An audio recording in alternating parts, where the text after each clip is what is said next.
So, I think the general consensus around here, Jay Prince is like that dude in the hood, right? It's all he got. He's like 40 something, maybe even early 50s. In the hood.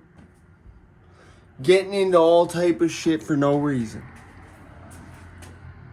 Here, let me hold that gun for you. Let me hold that gun for you, young blood. I know it might have a body on it. Let me just hold it for you so you don't get in trouble.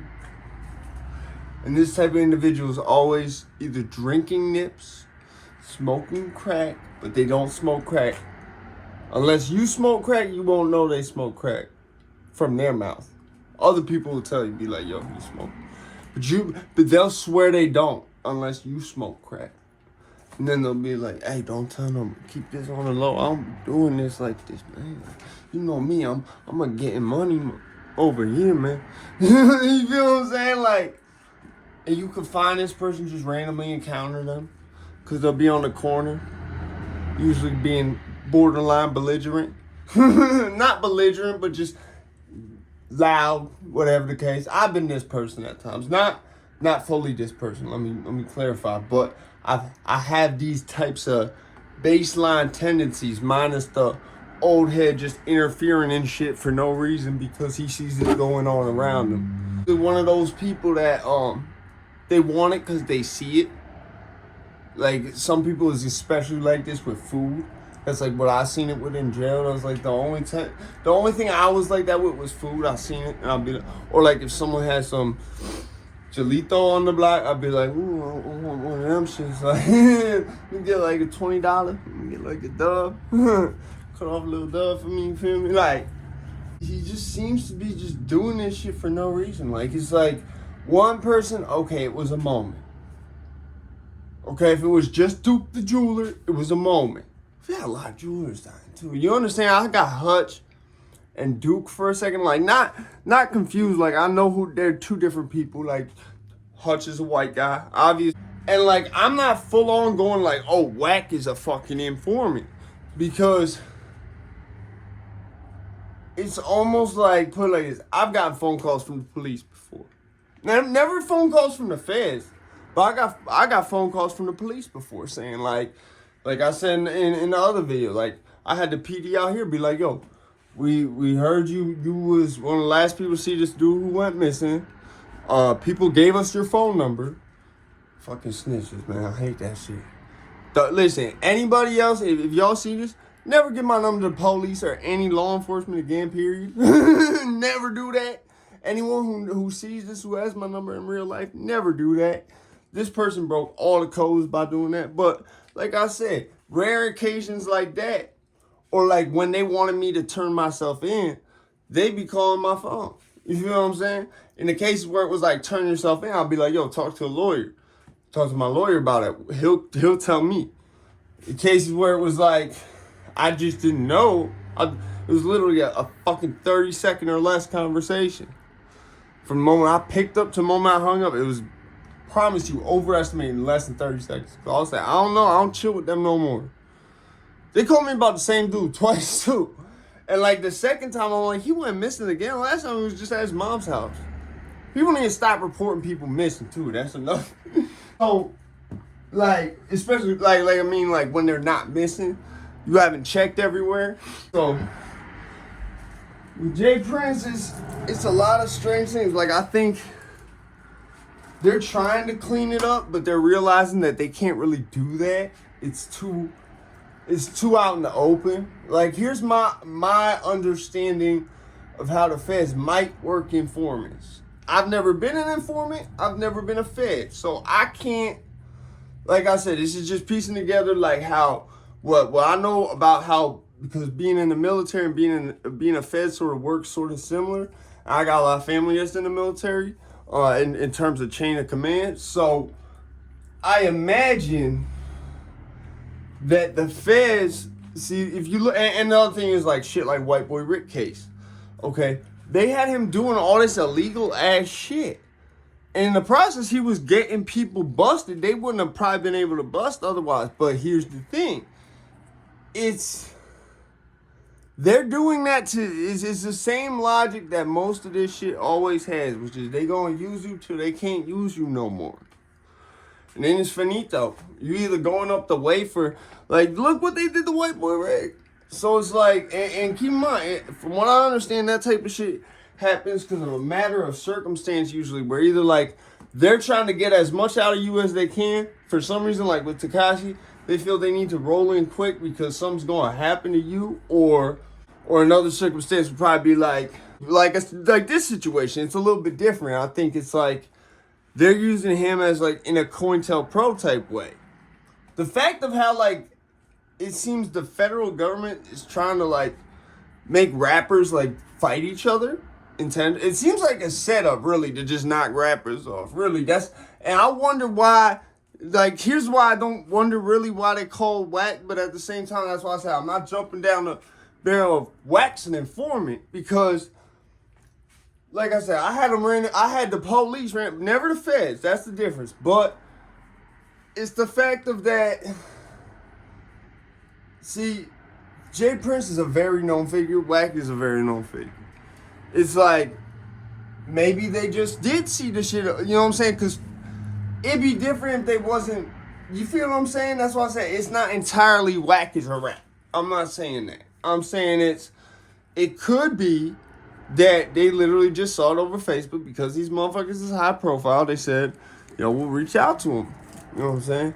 It's different when it's in the public spectrum versus like you and this person is beefing and only sending shots over Messenger, and neither of y'all is putting that shit in the open. It's different. Because then the police have to sort of subpoena that. They have to get a warrant for it and shit. But yeah, like, I honestly wonder, like, between Duke and this, like, is this being set up by the feds? I even think if it was in the public spectrum, the feds, I don't think it's just gonna call you like that.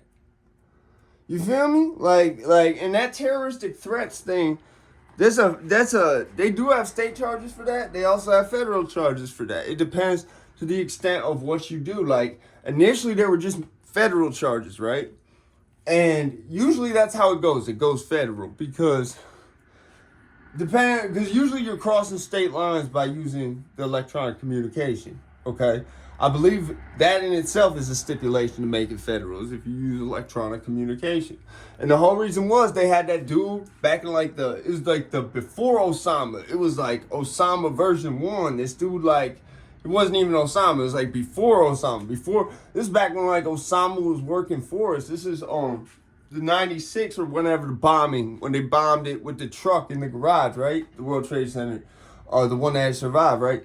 They had this dude who basically, like, he issued what's called a fatwa, which is like, I don't know if I'm saying that right, but it's basically like, it's like declaring jihad. Like, it's to say it's sending a terroristic threat.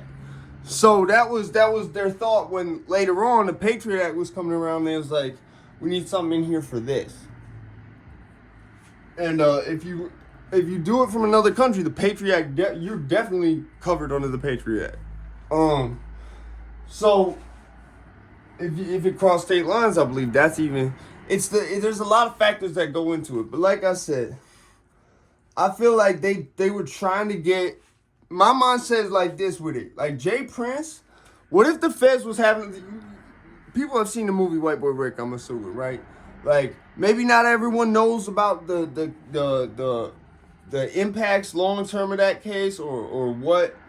People might not have been aware of it before the movie or whatever. Some people, I mean, I was, just because I come from that. But I just imagine if Jay Prince, right? You know how in the movie, right, they keep just getting him to do more and more illegal shit, and they tell him it's going to help. Well, all they're doing is guaranteeing their numbers. Talking about the agents, right? Because they lock him up, that improves their score. It's the same shit as like a gang, right? You know how the Ricos furthering their rank or position within the gang, right? That's a big part of Rico.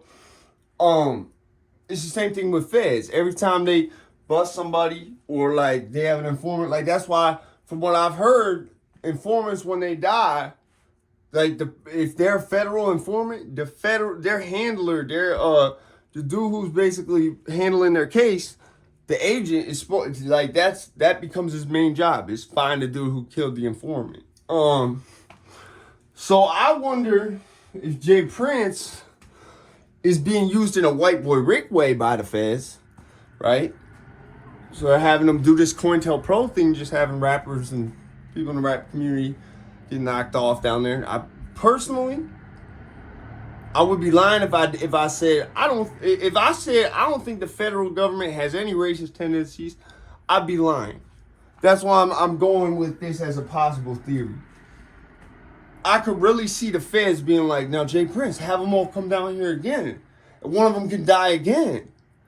And like he's not thinking about what if we can't cover this up, because that's what I think the whole thing depends on. Like I said, whether they lock up somebody else or they lock up Jay Prince, that agent's rank improves off that. So it begs the question to me of if they so say they can't cover it up, right? They lock Jay Prince up. Either way, whether they get someone else. See, that's the thing. They keep having them do. I think they're doing them in a white boy Rick way, where they keep having them do crime, i.e., these murders. You know what I'm saying? Because think about how long he would have been strung along if he was a federal informant. It all started back in 1989. I wasn't moving keys. I was barely moving dimes. And from what I think about Grand Theft Auto, like that's really the only thing I could grasp at for information about how the feds might handle informants. Because, like I said, I've never been an informant. I've never been a fed. So I don't know how that shit, you know what I'm saying? I've never worked for law enforcement. So I have to take shit like that to get the idea and maybe put it in real life terms for you. But like I said, this is not shit. This is all theoretical, but it's probably right. So I'd imagine that they weren't trying to have Jay Prince crash. It was more like an if he dies type situation for Jay Prince. But in terms of like, if we can't prove he didn't do this, he just goes to jail. It's fine either way.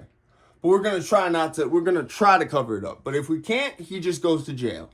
You know what I'm saying? It's a little different. It's not Jay Prince dies.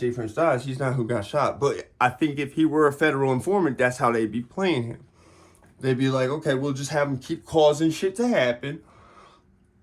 We can cover it up, we'll cover it up, but when shit gets too hot, if he's got to go to jail, he goes to prison. Not just go back, watch White Boy Rick over again, and apply that same tactic of like doing illegal shit.